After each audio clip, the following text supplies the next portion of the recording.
Hello students, in this video I will discuss with you the next step of in vitro fertilization, that is fertilization and embryo culture.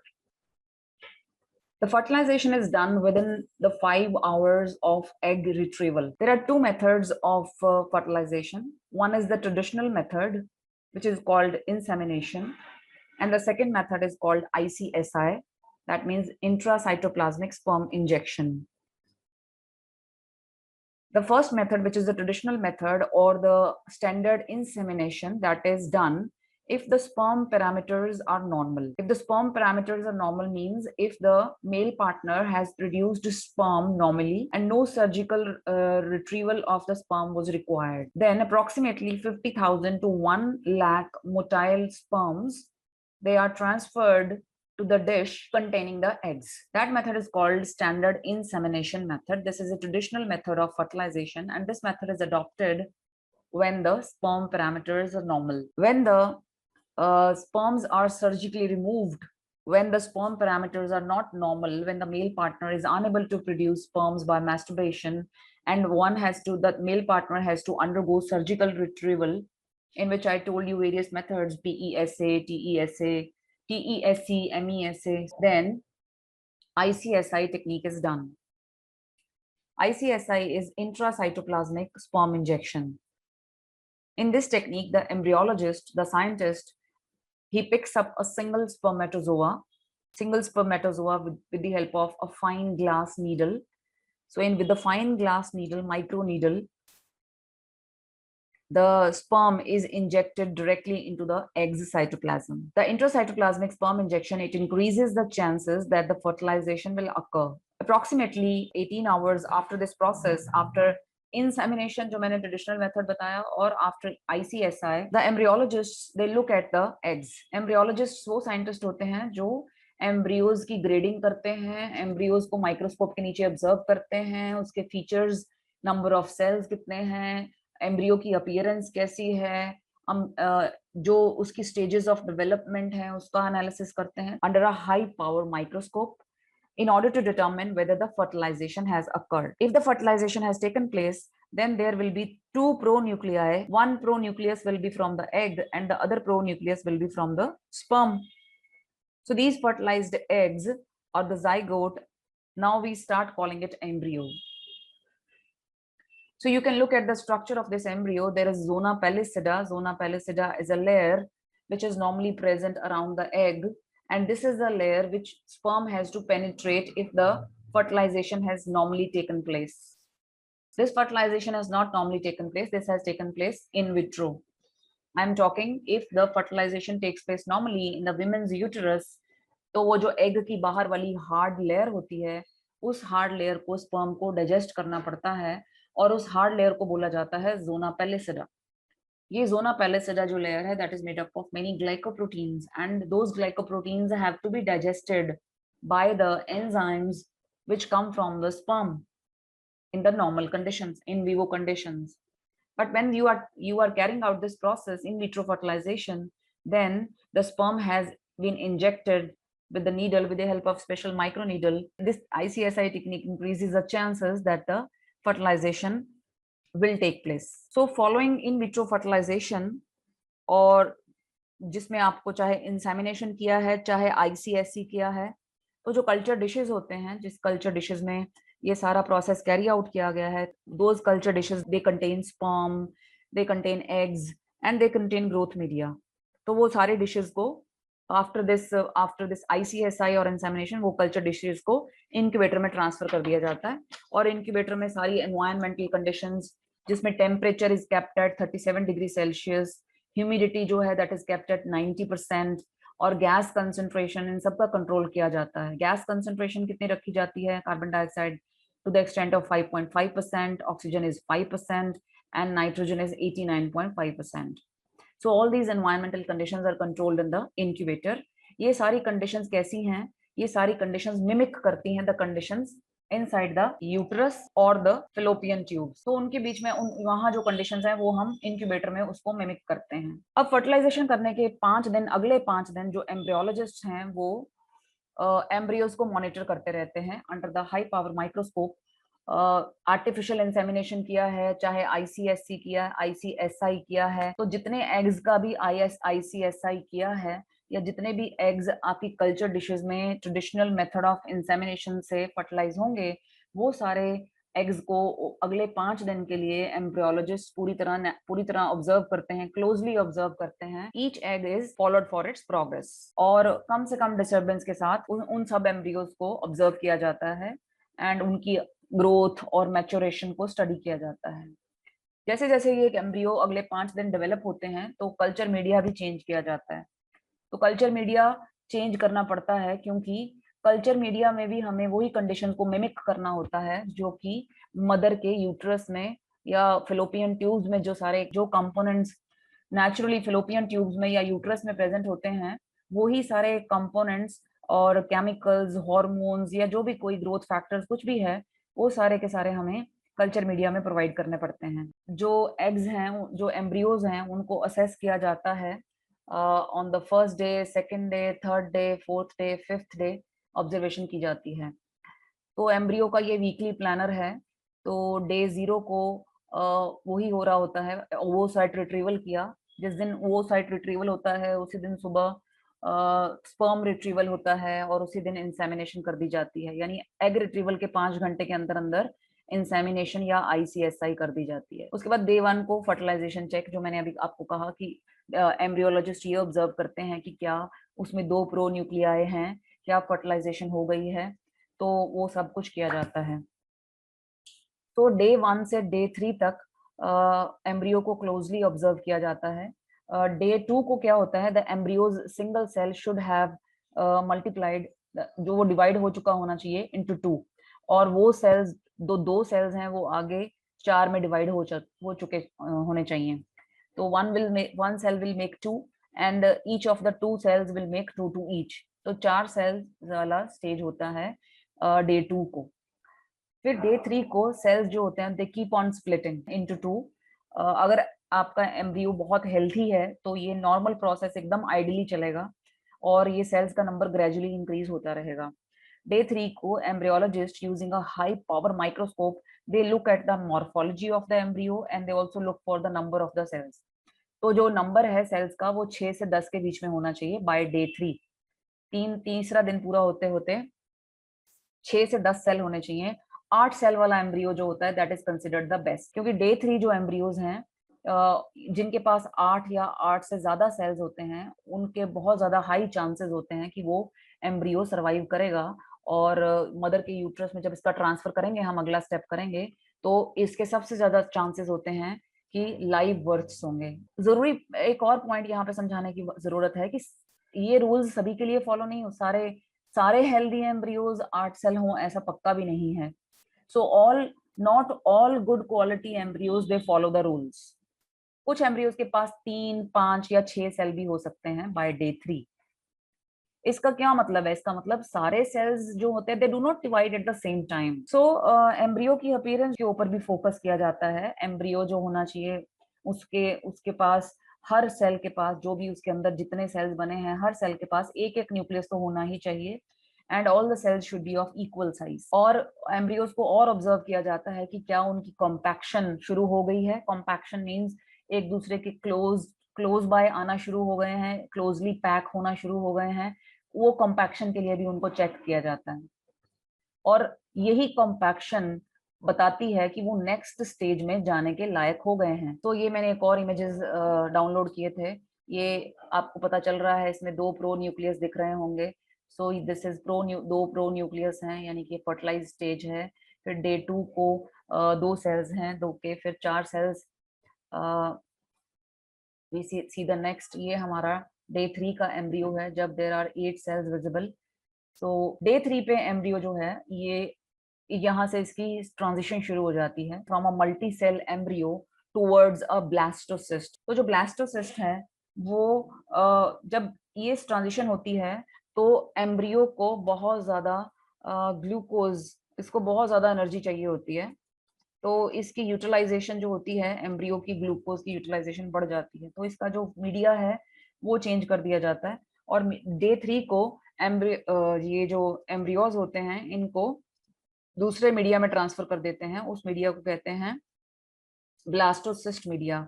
तो blastocyst media में high concentration of glucose होते हैं and it has a different set of nutrients. ये सारे nutrients जो हैं ये help करेंगे एम्ब्रियो को to continue development from 8 cells to over 100 cells। जो ब्लास्टोसिस्ट होता है उसमें तकरीबन मैक्सिमम नंबर ऑफ सेल जो 128 सेल्स देखे गए हैं।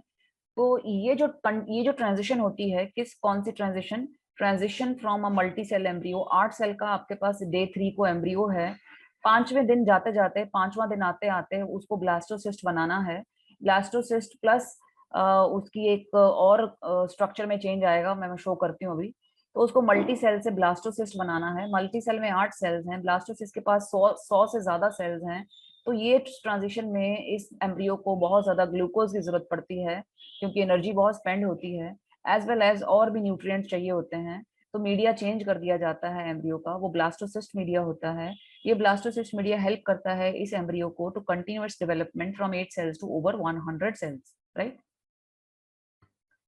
नाउ अगली डे 4 आते आते जो हमारा एम्ब्रियो होता है दैट बिकम्स, इसके सेल्स जो होते हैं एकदम कॉम्पैक्ट हो जाते हैं, एकदम एक दूसरे में मर्ज जैसे दिखते हैं and they start preparing to form a blastocyst. यहाँ पे प्रिपरेशन शुरू हो जाती है ब्लास्टोसिस्ट बनाने की। इस दिन को एम्ब्रियोलॉजिस्ट जो हैं वो एम्ब्रियो को ग्रेड नहीं करते क्योंकि इस दिन सारे एम्ब्रियोज, अगर कोई भी एम्ब्रियो को 4th डे पे देखा जाए तो इस दिन सारे एम्ब्रियोज एक जैसे ही दिखते हैं, they look alike and they will not give any indication of the quality. Cells में कैसे दिख रहे हैं, न्यूक्लियस है कि नहीं, सारे सेल्स इक्वल साइज के हैं कि नहीं, क्योंकि कॉम्पैक्शन इतनी ज्यादा हो जाती है कि कुछ भी विजिबल नहीं होता। दिस स्टेज इज कॉल्ड, इस स्टेज को हम बोलते हैं morula stage. It looks like a ball of cells, so this becomes morula on day 4। तो डे 4 से हम जाते हैं डे 5। अब डे 5 को क्या है, डे 5 को एम्ब्रियो जो है वो री एक्सपैंड करता है, वापस फूल जाता है। जैसे कि पहले एक ऐसा बैलून जो कि कोलैप्स्ड बैलून हो गया है, यानी कि वो बैलून जिसमें हवा नहीं होती है, वो स्टेज को समझो कि मोरुला स्टेज है। फिर वापस उस बैलून को अगर फुलाया जाता है तो वो ब्लास्टोसिस्ट स्टेज का एम्ब्रियो बन जाता है। सो दिस इज डे 5 एम्ब्रियो। इस डे 5 एम्ब्रियो को हम ब्लास्टोसिस्ट एम्ब्रियो कहते हैं। तो डे 5 को ये ब्लास्टोसिस्ट एम्ब्रियो कैसा दिखता है, it has 2 distinct cell groups. कौन से सेल ग्रुप्स हैं, एक उसके बाहर जो लेयर होती है इसे कहते हैं ग्लोब ऑफ आउटर सेल्स, और एक कॉर्नर के ऊपर एक सेल्स का ग्रुप बना हुआ होता है जिसे कहते हैं इनर सेल मास। तो ये वाला जो पोर्शन होता है that is called ICM, inner cell mass. ये वो वाले सेल्स होते हैं जिससे क्या बनता है, फीटस। जो एम्ब्रियो डेवलप होना है, जो फीटस डेवलप होना है, जो चाइल्ड डेवलप होना है, वो इनर सेल मास से डेवलप होगा। और बाहर जो लेयर बनती है जिसे मैं कहती हूँ आउटर ग्लोब ऑफ सेल्स, वो क्या होता है, that is called trophectoderm epithelium. इसके लिए शॉर्ट फॉर्म यूज करते हैं हम टीई। और जो आईसीएम है वो है, उसकी फुल फॉर्म है इनर सेल मास। ट्रोफोएक्टोडर्म क्या बनाता है, it makes the placenta. Placenta या दूसरे टिश्यूज, जो कि tissues which are needed for pregnancy. यहाँ पे ना डिफरेंशिएशन शुरू हो गई है।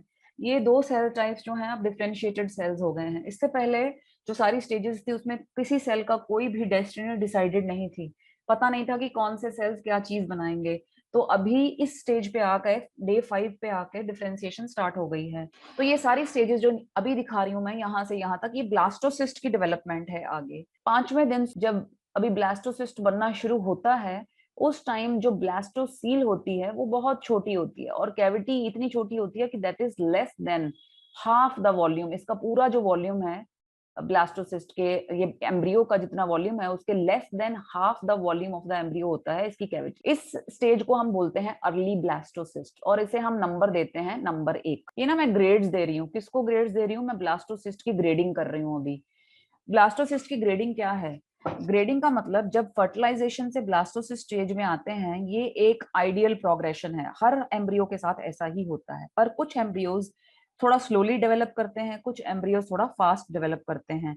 जो स्लो ग्रोइंग एम्ब्रियोज होते हैं उनकी इम्प्लांटेशन जो है वो कम चांसेस होते हैं उसके। जरूरी नहीं है कि सारे स्लो ग्रोइंग एम्ब्रियोज एबनॉर्मल हो, कुछ embryos slow growing embryos abnormal हो सकते हैं। स्लो ग्रोइंग एम्ब्रियोज की पूरी प्रोग्रेशन देखी जाती है। अगर वो शुरू शुरू में ग्रो कर रहे हैं फिर बाद में स्टॉप कर दिया तो इसका मतलब उनके अंदर कोई जेनेटिक एरर थी, पर कुछ दूसरे स्लो ग्रोइंग एम्ब्रियोज उसकी ग्रोथ स्लो ही रहती है, उनकी ग्रोथ थ्रू आउट स्लो रहती है।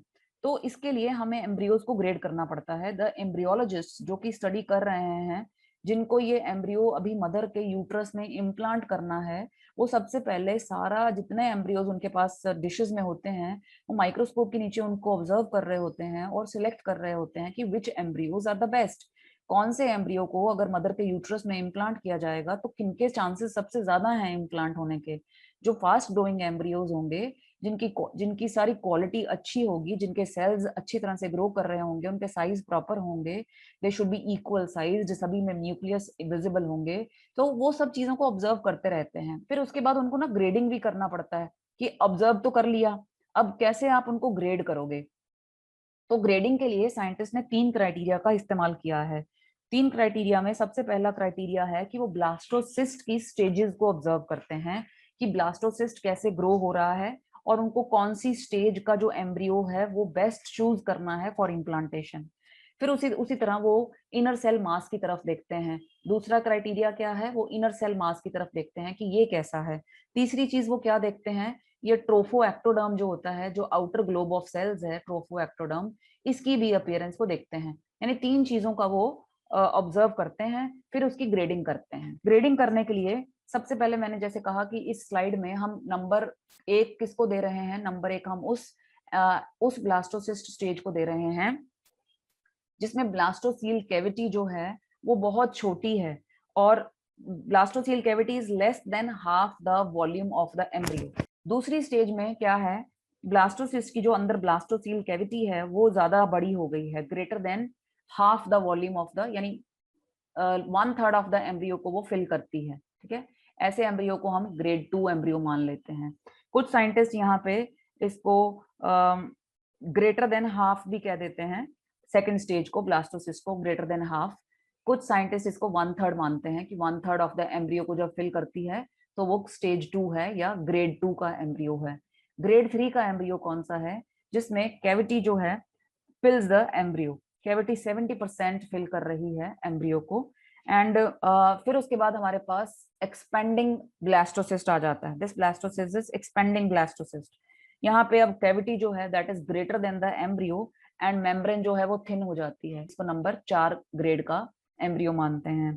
फिर उसके बाद अगले में हैचिंग स्टार्ट हो जाती है। ये जो जोना पेल्यूसिडा है, इसमें से ये एम्ब्रियो जो है बाहर निकलने लगता है। जो ट्रोफो एक्टोडर्म है वो जोना पेल्यूसिडा को बर्स्ट करके उसमें से ये ट्रोफो एक्टोडर्म निकलने लगता है along with the inner cell mass. तो जोना पेल्यूसिडा स्प्लिट्स ओपन। तो जोना पेल्यूसिडा वाला जो अगर स्प्लिटिंग वाला एम्ब्रियो है तो उसको नंबर दिया जाता है ग्रेड 5। जो बेस्ट एम्ब्रियो, बेस्ट माना जाता है फॉर इम्प्लांटेशन, यानी कि ये बेस्ट इम्प्लांट होगा विमेन के यूट्रस में, वो कंप्लीटली हैच्ड होता है। Trophectoderm has completely burst through the zona pellucida. So this is early blastocyst. This stage is called middle blastocyst समझ लो। फिर उसके बाद ये blastocyst, फिर इसको कहते हैं expanding blastocyst, फिर इसको कहते हैं hatching blastocyst, फिर इसको कहते हैं completely hatched blastocyst। तो इनकी ग्रेडिंग देख लो। इसको अगर ऐसा एम्ब्रियो दिखता है हमें डे 5 को, मतलब डे 5 को हम इतने सारे एम्ब्रियोज ऑब्जर्व कर रहे हैं, उसमें से कोई एम्ब्रियो इस स्टेज पे दिख रहा है, कोई इस स्टेज पे, कोई इस स्टेज पे है, कोई एम्ब्रियो, तो हमारे लिए जो बेस्ट है जिसको हम चूज करेंगे for implantation into the mother's uterus, वो ये वाला है। अभी 2 क्राइटेरिया बचे हैं ग्रेडिंग के। वो 2 क्राइटेरिया में एक तो हमें इनर सेल मास को देखना है, दूसरा हमें ट्रोफो एक्टोडर्म को देखना है। तो उन दोनों के बेसिस पे हम ग्रेडिंग करेंगे। अब हम आईसीएम की ग्रेडिंग करेंगे। आईसीएम में क्या है, आईसीएम में you have to look at the inner cellular mass. Inner cellular mass आपको मैंने कहा किसमें डेवलप होने वाला है, फीटस में डेवलप होने वाला है। ए ग्रेड का आईसीएम क्या होगा, दैट विल बी गुड। वो आईसीएम किसका बना होगा, that will be composed of many cells and those cells are all compacted। तो highly compacted ICM inner cell mass वो ग्रेड ए का होता है। ग्रेड बी का जो होता है उसे फेयर माना जाता है, उसमें आईसीएम का साइज थोड़ा छोटा होता है। It is made up of a few cells और उनमें कॉम्पैक्शन भी कम होती है। ग्रेड सी में वेरी फ्यू सेल्स, और भी सेल्स कम होते हैं और उनमें कॉम्पैक्शन बिल्कुल नहीं होती है, वो अलग अलग दिखाई देते हैं, तो वो पुअर ग्रेड का आईसीएम माना जाता है। तो पहला हमने क्या देख लिया, हम 3 चीजों को यानी देखते हैं। पहले हमने लेटर से क्या ग्रेड कर लिया, 1 2 3 4 5 6, यानी पहले हमने न्यूमरल्स लिए हैं 1 2 3 4 5 6। और वो उसमें से हमने कहा 6 नंबर का जो ब्लास्टोसिस्ट है वो सबसे बढ़िया है फॉर द इम्प्लांटेशन। अब इसके आगे हमारे पास लेटर आ गए, यानी अगर मैं 6 के आगे ए लगा दूं 6A, तो उसका क्या मतलब होगा? उसका मतलब होगा कि ब्लास्टोसिस्ट की 6 स्टेज है और आईसीएम ए है 6A। ठीक है, अब तीसरा एक और लेटर ऐड करना है इसके पीछे मुझे, ए या बी। वो किसके बेसिस के ऊपर? ट्रोफोएक्टोडर्म कैसा है, trophectoderm how does it look. Trophectoderm भी 3 तरह का है, grade A, grade B and grade C. और उसमें भी साइंटिस्ट यही देखते हैं कि trophectoderm is if it is composed of many many cells, तो ये जो सेल्स विजिबल है ना, इसको यहाँ पे आउटलाइन करके बताया है जो जो सेल्स इस पिक्चर में विजिबल हैं। If the trophectoderm is is composed of many cells, तो इसका मतलब वो ए ग्रेड का ट्रोफोएक्टोडर्म एपिथेलियम है। अगर it is composed of fewer cells, तो दिस इज कॉल्ड, ये जो लेबल किए हुए हैं, this composed of fewer cells, this is called grade B, यानी फेयर है। और अगर वेरी फ्यू सेल्स, तो उसे कहते हैं ग्रेड सी। तो इसमें 2 ही विजिबल हैं। मैं कहूंगी जो ये एम्ब्रियो मैंने अभी माइक्रोस्कोप के नीचे देखा है, ये एम्ब्रियो 6AA का है। तो इसका क्या मतलब होगा? उसकी जो ब्लास्टोसिस्ट स्टेज है वो कंप्लीटली हैच्ड है, good for implantation, inner cell mass भी कॉम्पैक्ट है, many made up of many cells. तीसरे ए का क्या मतलब है? Trophectoderm is also made up of very large number of cells and they are highly compacted. एक example हम देख लेते हैं, ये इनर सेल मास है, बाहर की तरफ ट्रोफोएक्टोडर्म है ये सारा, और बाहर की जो लेयर है दिस इज जोना पेलिसिडा। तो ये एक एग्जांपल है ग्रेडिंग की, 4 नंबर की स्टेज है ये। और फर्स्ट लेटर ए, यानी इनर सेल मास कैसा है? Inner cell mass is made up of many cells and it has all the cells which are compacted. और बी, ट्रोफोएक्टोडर्म कौन से ग्रेड का है? बी ग्रेड का। तो this is also good for implantation. तो हो सकता है आपको किसी एम्ब्रियो में कोई कॉम्बिनेशन मिले, किसी में 6 मिले, 6 मिले पर उधर BC मिले, या 6 मिले साथ में AB मिले। तो आपको ये चूज करना है among the all the available options, आपको बेस्ट ऑप्शन चूज कर लेना है फॉर द इम्प्लांटेशन। किसको इम्प्लांट करेंगे हम? जो एम्ब्रियो को ग्रेड्स दिए जाते हैं उसका मतलब ये नहीं है कि बस उसका वही फ्यूचर है। हमें पता चला कि जो एम्ब्रियो हमें सिलेक्ट करना पड़ रहा है उसमें बाकी सब तो सही है, पर उसका जो आईसीएम है वो C ग्रेड का है। अगर उसका जो ब्लास्टोसिस्ट की स्टेज है वो A वाली है और ट्रोफोएक्टोडर्म भी A वाला है, पर जो उसकी आईसीएम है वो C है, तो this may be a bad news initially. पर अगर एक एम्ब्रियो C ग्रेड का है, हो सकता है इट इज स्टिल डेवलपिंग, इसको एक दिन और दो एंड देन आईसीएम में कॉम्पैक्ट इनटू A। आईसीएम का जो C है वो A में बदल जाएगा एक दिन के अंदर। सो हो सकता है कि आपके पास कोई आपको कहे कोई 1A है आपके पास, आपको कहे कि ये 1AA का एम्ब्रियो अवेलेबल है, बस यही ऑप्शन है हमारे पास। यू वुड कंसिडर कि ये तो अर्ली अर्ली वाला ब्लास्टोसिस्ट है, this is a very bad news. But हो सकता है एक दिन के अंदर अंदर इट मे चेंज इनटू, इसकी ग्रोथ क्विक हो, इसकी ये बस स्टेज में चेंज होने ही वाला हो, 6 स्टेज पे आ जाए, right. So with in a day the future of the embryo में चेंज। ऐसा भी देखा गया है बहुत सारे केसेस में, क्या देखा गया है कि अगर 2 एम्ब्रियोज हैं किसी के पास, सपोज कर लो फ्रोजन एम्ब्रियोज हैं, किसी ने एम्ब्रियोज फ्रीज करवा लिए हैं आपने, उसमें से एक एम्ब्रियो है 5AA का और दूसरा एम्ब्रियो उसके पास है 4BC का। तो उसको तो यही लगेगा ना कि जो 5AA वाला एम्ब्रियो है वो तो बेस्ट है, यही चाहिए, यही इसी को इम्प्लांट करना चाहिए, हाईएस्ट क्वालिटी का है ये इन दोनों में से, और इसके इससे लाइव बर्थ ही होगा बच्चे का। पर there can be a chance कि ये हाईएस्ट क्वालिटी का होने के बावजूद it may not result into live birth, there can be many other factors which may be responsible. और ये भी हो सकता है कि जो 4BC वाला है it may result into a successful pregnancy. तो मेरे कहने का मतलब है कोई हार्ड एंड फास्ट नहीं है, ठीक है, ये टेक्निक यूज की जाती है, ये मेथोडोलॉजी यूज की जाती है, पर ऐसे ऐसे सिनेरियो, ऐसे केसेस बहुत हुए हैं। तो this was all about how the embryos develop and how the embryos are graded. अभी हम ना डिस्कस कर लेंगे थोड़ा सा क्रायो, जो मैं भी प्रिजर्व करना कह रही थी कि एम्ब्रियोज जो है फ्रोजन एम्ब्रियोज, अब उसकी बात करेंगे हम। अब फ्रोजन एम्ब्रियोज में क्या है, जब पेरेंट्स जाते हैं और वो स्पर्म रिट्रीवल, एग रिट्रीवल होता है, फिर लैब में इन विट्रो फर्टिलाइजेशन होती है, फिर एम्ब्रियोज बनते हैं, उसमें से बेस्ट एम्ब्रियो को चूज कर लिया जाता है for the implantation into the mother's uterus. तो बाकी एम्ब्रियोज को क्या किया जाता है? बाकी एम्ब्रियोज को यूज किया जाता है फॉर क्रायो प्रिजर्वेशन। Cryopreservation क्या होता है? The embryos which have not been selected for the transfer into mother's uterus, they are allowed to continue to grow to day 6 and फिर उसको 6th day की ग्रोथ के बाद they are frozen. ये embryos which are continuing to divide and they are viable even on day 5 और on day 6, वो देखते हैं कि एम्ब्रियोज अभी तक डिवाइड कर रहे हैं एंड उनकी वायबिलिटी यानी कि उनके chances of survival in the future वो अच्छे रहेंगे क्योंकि वो एम्ब्रियो हेल्थी दिख रहे हैं। तो डे 5 को भी उनकी ग्रोथ और मैचुरेशन को ऑब्जर्व किया जाता है, डे 6 को भी उनकी मैचुरेशन को ऑब्जर्व किया जाता है। उसके बाद उनको अगर वो अच्छी क्वालिटी के लग रहे हैं, अगर उनके चांसेस लगते हैं कि सर्वाइवल के चांसेस हैं, तो उनको फ्रीज कर लिया जाता है at that time. So this is called cryo preservation of the excess embryos. तो इसमें क्रायो प्रिजर्वेशन में दो टेक्निक्स हैं, एक है स्लो फ्रीजिंग, दूसरी है विट्रिफिकेशन।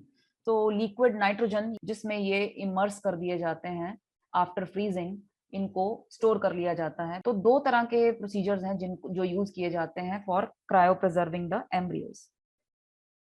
तो सबसे पहले आपको ये समझना है कि सेल जो बना होता है वो cell is made up of water, ठीक है।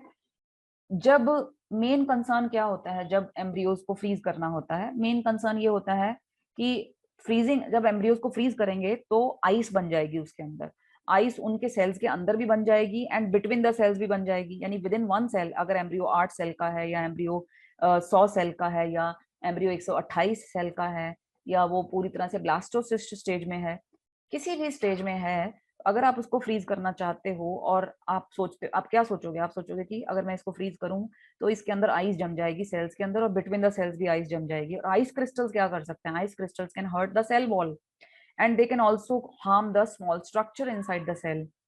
सो एम्ब्रियोज जो है उनको प्रोटेक्ट करना जरूरी होता है during the freezing process.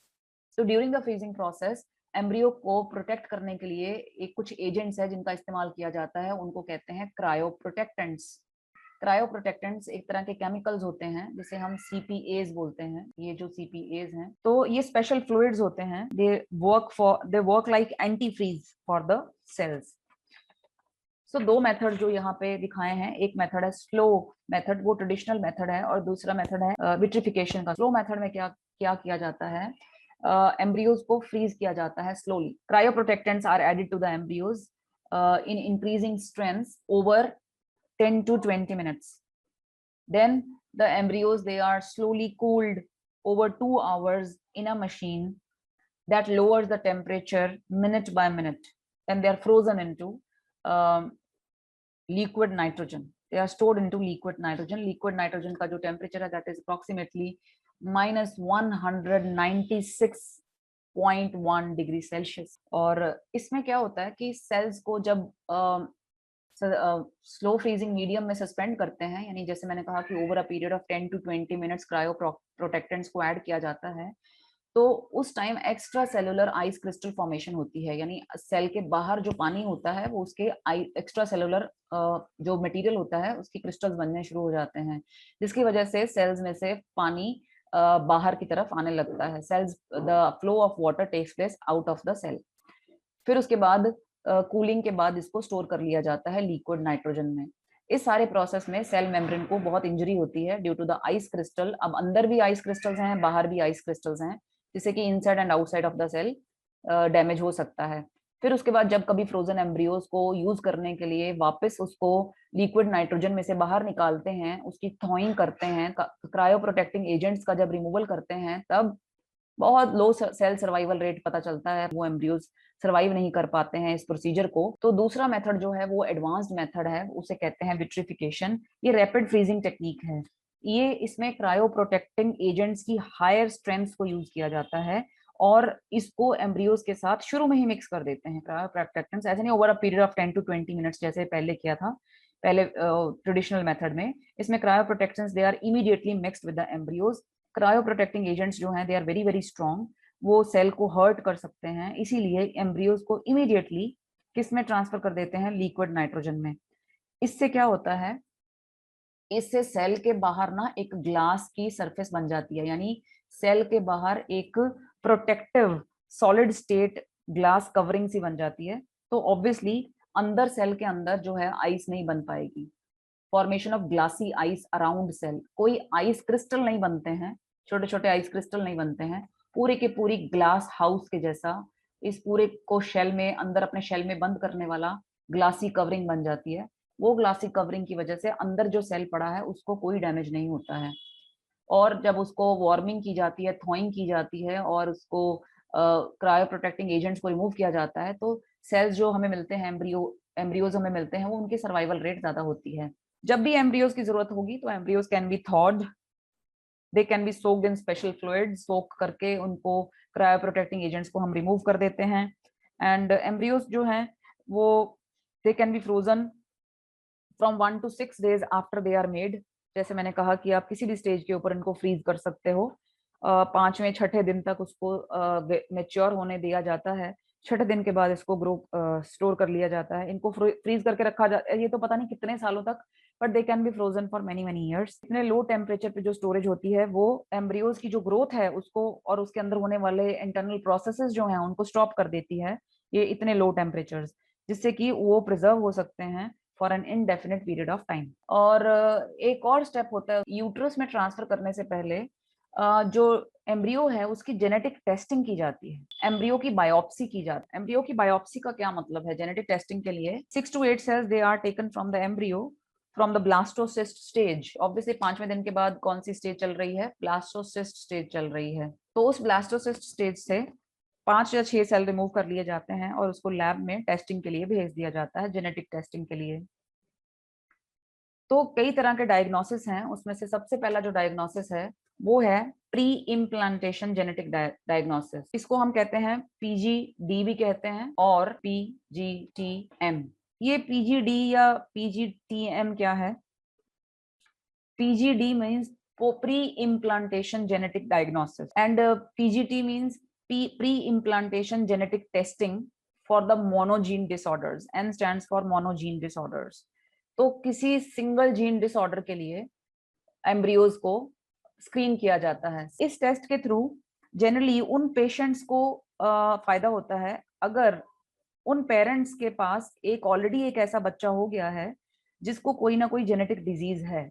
Let's say एक कपल को पहले से एक ऐसा बच्चा है जिसको एक डिजीज है, जिस जेनेटिक डिजीज बहुत डेडली जेनेटिक डिजीज होती है, cystic fibrosis. This genetic disease is due to mutation in a single gene. तो इस केस में कपल जो है वो चांस नहीं लेना चाहते हैं और वो जब इन विट्रो फर्टिलाइजेशन के लिए जाते हैं तो एम्ब्रियो जब 5th स्टेज ब्लास्टोसिस्ट एम्ब्रियो है, so they want the embryo biopsy to be done and they want to ensure कि जो एम्ब्रियो इम्प्लांटेशन के लिए मदर के यूट्रस में जाने वाला है वो एम्ब्रियो के बीच में, उस एम्ब्रियो के पास किसी भी तरह की कोई ये सिंगल जीन म्यूटेशन या कोई जेनेटिक डिसऑर्डर के चांस नहीं हो। या कोई ऐसा केस है जिसमें दोनों पेरेंट्स जो भी हैं, मदर एंड फादर, वो दोनों क्या हैं? वो कैरियर्स हैं। किसके कैरियर्स हैं? Carriers of a recessive gene. ये जो सिकल सेल अनीमिया डिजीज है, इसके कुछ लोग कैरियर्स भी होते हैं, यानी वो खुद उनके पास डिजीज नहीं होती है पर उनके पास एक रिसेसिव एलील होती है जीन की। जीन की दो तरह की एलील्स होती हैं, एक होती है डोमिनेंट एलील, एक होती है रिसेसिव एलील। जिन लोगों के पास ये रिसेसिव जीन एलील होती है वो खुद तो डिजीज नहीं होते हैं पर वो कैरियर्स होते हैं। तो मदर के पास भी अगर रिसेसिव जीन एलील है और फादर के पास भी रिसेसिव जीन एलील है तो वो दोनों, जब उन दोनों का जो चाइल्ड होगा तो उसके चांसेस हो सकते हैं कि उस चाइल्ड के पास दोनों जीन्स एक मदर से मिल जाए और एक फादर से मिल जाए और वो दोनों जीन्स जो हैं वो मिलके उसको एक डिजीज कॉज करें। उस डिजीज का नाम होता है सिकल सेल एनीमिया। तो ऐसे पार्टनर्स भी अपनी जेनेटिक टेस्टिंग, अपने प्री इम्प्लांटेशन जेनेटिक टेस्टिंग के लिए जा सकते हैं।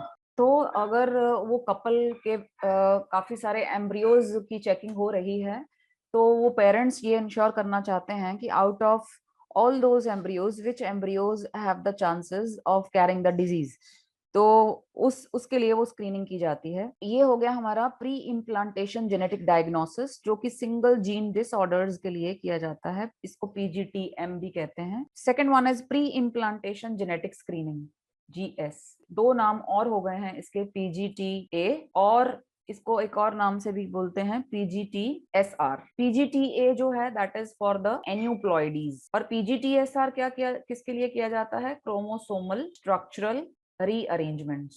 पहले तो हमें ये पता करना है पोस्ट जो स्क्रीनिंग है, ये प्री इम्प्लांटेशन जेनेटिक स्क्रीनिंग जो है ये क्यों की जाती है? It is used to determine whether the cells in an embryo contain the normal number of chromosomes.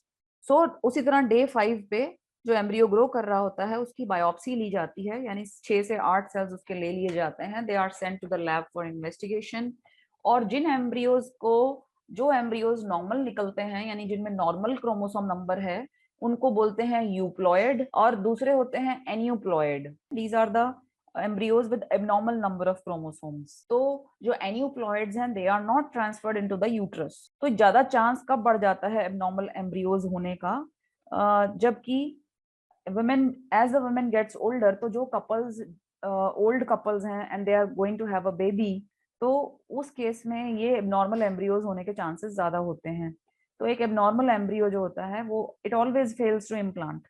अगर इम्प्लांट हो भी जाता है तो मिसकैरेज हो जाता है, या प्रेगनेंसी में थोड़ी थोड़ी लेट प्रेगनेंसी में फीटल डेथ भी हो जाती है, या the women give birth to a dead baby, या ऐसा बेबी विद द abnormalities। तो कपल जो हैं जो इन विट्रो फर्टिलाइजेशन के लिए जा रहे हैं वो जनरली पोस्ट ये वाली पीजीएस को जनरली ऑर्डर करते हैं अगर उनके पास, अगर उनमें मेल पार्टनर के पास मेल फैक्टर इनफर्टिलिटी है, या उनके पहले भी उन्होंने इन विट्रो फर्टिलाइजेशन के लिए वो गए थे और इन विट्रो फर्टिलाइजेशन फेल हो गया था, या ओल्डर एज है, या ऐसे कुछ रीजंस की वजह से जो कपल्स हैं they go for this pre implantation genetic screening. Structural rearrangements में क्या होता है कि ऐसा होता है कई बार कि क्रोमोसोम ट्रांसलोकेशन कहते हैं, who may have different types of translocation, जैसे कि एग और स्पर्म बनते टाइम जो डिविजन्स होते हैं, आपको पता है कि पहले प्राइमरी ओसाइट है, फिर उसके मियोसिस होते हैं, फिर सेकेंडरी ओसाइट। तो मियोसिस के ड्यूरिंग कई बार जब मेटाफेज में क्रोमोसोम्स दो अलग अलग पोल्स पे जाते हैं, यानी क्रोमोसोम डिवाइड होते हैं दो सेल्स डॉटर सेल्स के बीच में, फिर उनके दो आगे डॉटर सेल्स बनते हैं, फिर उनमें क्रोमोसोम्स डिवाइड होते हैं। तो उस केस में कभी कभी ऐसा हो सकता है कि वन क्रोमोसोम जो है that is sticking to the other chromosome, यानी वो क्रोमोसोम ना उसके साथ स्टिक कर गया है। स्टिक कर गया है मतलब उसके साथ चिटक गया है किसी वजह से। तो वो चिटकने की वजह से वो दोनों क्रोमोसोम को ऐसे अलग होना था, अलग अलग पोल्स पे जाना था। इसको एक पोल पे जाना था एक डॉटर सेल के लिए, इसको दूसरे पोल पे जाना था दूसरे डॉटर सेल के लिए, पर जिसकी वजह से ये एक ही पोल पे यानी एक ही सेल में चले जाएंगे। तो एक एक सेल के पास जो होगा वो लेस नंबर ऑफ क्रोमोसोम हो जाएगा, दूसरे सेल के पास एक्स्ट्रा नंबर ऑफ क्रोमोसोम हो जाएगा। तो कुछ ऐसे केसेस भी आते हैं जिसमें इस तरह के स्ट्रक्चरल रीअरेंजमेंट्स, क्रोमोसोम्स के स्ट्रक्चरल रीअरेंजमेंट्स, ऐसा भी हो सकता है कई बार कि एक क्रोमोसोम है और उसका एक टुकड़ा जो है वो ब्रेक ऑफ हो गया, टूट गया, और वो टूट के किसी दूसरे सेल में चला गया, और ये जो कटा हुआ क्रोमोसोम है ये किसी और सेल में चला गया। तो इस केस में इन चीजों को कहते हैं क्रोमोसोमल ट्रांसलोकेशंस। इससे क्या होता है, एक सेल को गेन ऑफ जेनेटिक मटेरियल होता है, दूसरे सेल को लॉस ऑफ जेनेटिक मटेरियल होता है। तो इन सभी चीजों को देखने के लिए कि एक्यूरेट नंबर ऑफ क्रोमोसोम है या क्रोमोसोम की शॉर्टनिंग तो नहीं हो गई है, किसी सेल के अंदर कोई ऐसा क्रोमोसोम है जिसमें कम साइज है उसका, छोटा है, नॉर्मल जितना होना चाहिए था उतना नहीं है, तो ऐसे केसेस में पीजीएस जो है वो रेकमेंड की जाती है। तो this finishes our fertilisation and embryo culture. Embryo की ग्रेडिंग भी कर ली हमने और इसमें हमने जेनेटिक टेस्टिंग का भी कर लिया।